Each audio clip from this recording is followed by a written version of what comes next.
Good afternoon, everyone. Always keeping the best till last, right? So let's hope for the best segment at the end. So leadership, diversity, inclusive, or exclusive.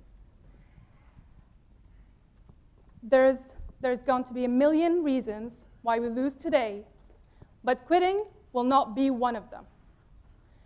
That's what I told my team on the morning of the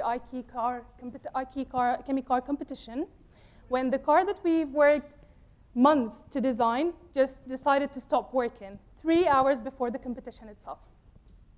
We were all frustrated, very tired, and really all considered quitting.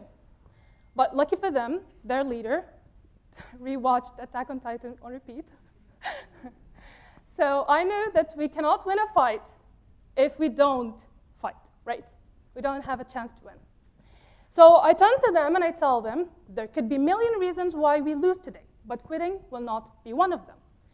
We're going to take this car, fix it right up until they call our names to compete. Take it to track, and if it fails, then we can go home. No regrets. Later that day, by 12:30, we were announced winners of the IKE chemical competition, and we were set to represent our university on international stage. Fast forward to another event, leading my team in the Qatar National Debates, finals. And in that debate, they used a coin to toss and to see whether we are for or against the debate's motion, right? So the coin lands on us, and we were supposed to choose. Back then, the for position had the most obvious, best argument you could ever think of. But if you're into debating, you know that the most obvious arguments, even if they're factual, do not win you a debate. Constructing an intriguing, well-built case does, right? I had an amazing team. They were all great. So I was thinking, no, we can do this. I want to stand out. I want to take a risk. We're going for the against position. So I chose that, and convinced that my team will do the best, and we are going to make a more compelling case, we're going to win. That choice cost us the nationals, and we placed second. Why? Same personality, same leader, but completely different results. So why? I realized later on that for different challenges, different environments, and different teams, we must have different leaders. Different leadership styles and approaches. But we have a pervasive problem, and that is that we always treat leadership as a one-size-fits-all. There's one idealized image of what a leader looks like, and we take this to the core. We take it to heart. That's what a leader should look like. So we have a strong cultural bias, and I'm here to tell you why this problem should concern you too. So when we are looking at what leaders look like, we have the cultural bias that they are this commanding, rallying crowds, very charismatic, outspoken leaders, right? So we end up appointing leaders that look like this to teams that look like that. Can you see the pattern? The same type of leader for different environments and different teams. Does it make sense? As an undergrad student, later a master's student, and later also a teaching assistant, I was able to see the pattern into this. And the pattern is that we have a group of social butterflies, and I'm assuming that everyone has an image already of these members of your society that always led and had the leading opportunities. Have you noticed how the leadership opportunities always gravitate towards these outspoken, courageous group?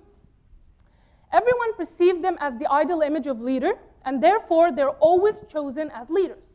Group projects, events, programs, all power to them. There's nothing wrong with them. There's nothing inherently wrong with being outspoken. But when we see that leadership only looks like that, we miss out. We miss out on the quiet leaders, the unconventional innovators that could give you new perspectives to new challenges. So, have you noticed the pattern? Next is that okay, if we are supposed to look at leadership as an inclusive kind of thing, we need to break the stereotype, right? And before breaking the stereotype or challenging the mold, we need to know what are the myths behind them. And we do have myths about leadership. Harvard Business Review, they conducted a field study in the US, over 1,000 organizations, and they found out that they wanted to know, does the personalities of the leaders make a difference? Does the team dynamics make a difference? And they found extroverted, introverted leaders, they've done way better in proactive teams that want to share their voices, they want to share their opinions. 14% better in profits. While when we have different team dynamics, the teams that like to be told what to do, to be well-directed, extroverts done 16% better of profit. So what does that tell us? It tells us that for different team dynamics, the team dynamics was key. It didn't matter whether you were an extrovert or an introvert.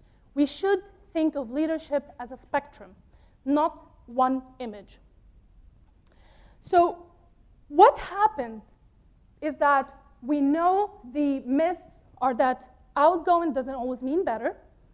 And Dr. Jung, the one that introduced coined the two terms of extroverts and introverts, he was not discussing social awkwardness or who's better at communication. He was studying individualistic social behavior of how people gain energy from their social behavior. He found that extroverts, they gain energy from being in contact with people. Introverts, however, they gained energy from being quiet and in solitude.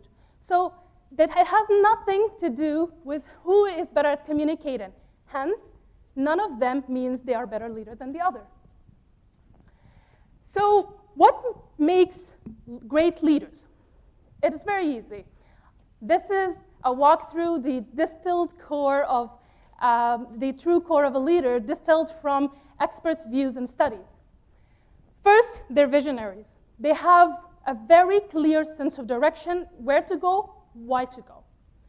Next, they're emotionally intelligent. They really know their strengths, their weaknesses, and they also have empathy with others.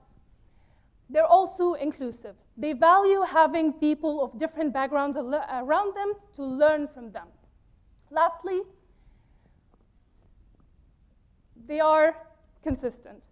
So leaders are consistent. They practice, they learn, they refine, and they go on. Because there is no leader who's always an expert at leadership.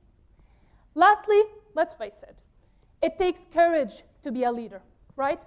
And it takes courage because being a leader means challenging the status quo.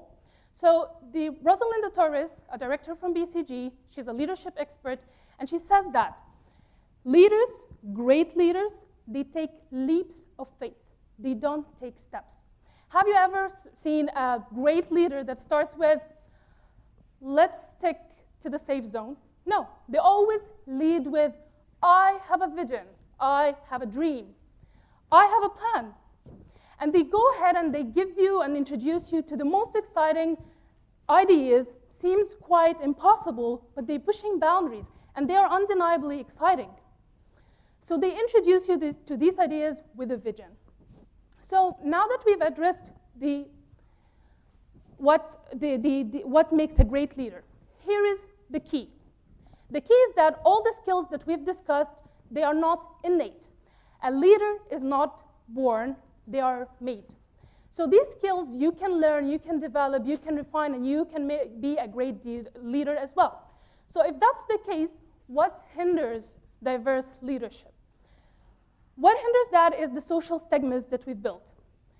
People who are leading differently in unconventional ways, they are often harshly judged. And because of that, high-stakes environments are there. They are afraid of judgment, they are afraid of not giving the right impression, and therefore they don't see themselves as leaders, and they don't step into leadership. Next is that it's not that the view of us of the idealized image of a leader is not only structure. It's also social embedded. And it's not confined within schools. Unfortunately, we see it also in the workplace. A survey by USA Today, they found that 65% of executives think that outspoken leaders are way better, and that introversion means they cannot be leaders. It's a hindrance to leadership.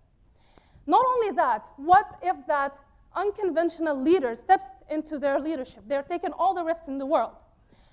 By recent studies, they found that charismatic CEOs, they are compensated more than the introverted ones.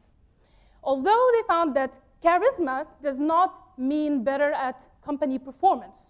So even when they do step out, they're not properly rewarded. And that hinders us. So why is that a problem and why it should concern you? Because when we stick to the very narrow vision of what leaders look like, we lose out. We don't see the potential around us. And when we don't recognize these potentials, we lose on new perspectives. Leaders who can give us better solutions and even more innovative solutions, we are not welcoming them. So treating leadership as an exclusive kind of zone creates barriers, invisible barriers, that we don't really discuss. And we lose on that leaders that for our social, economic, political even problems today, ones that could bring change to that. And so how can we overcome this? First, people need to recognize the potential within them. They need to know that they could be a leader.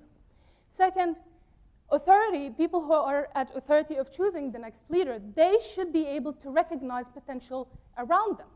Because if they don't, they will not be allowing them. We should allow people to be able to explore leadership in a more inclusive kind of way. Sometimes you do have a vision of what change that could be happening or what change that needs to be brought to be able to address the challenges that we go through today. Our region particularly, along with the world, they have a lot of problems currently. And they are going through transformation that we are seeing in the region. And that's why we need to be inclusive. Bringing these new perspectives can help us transform our region into a better one.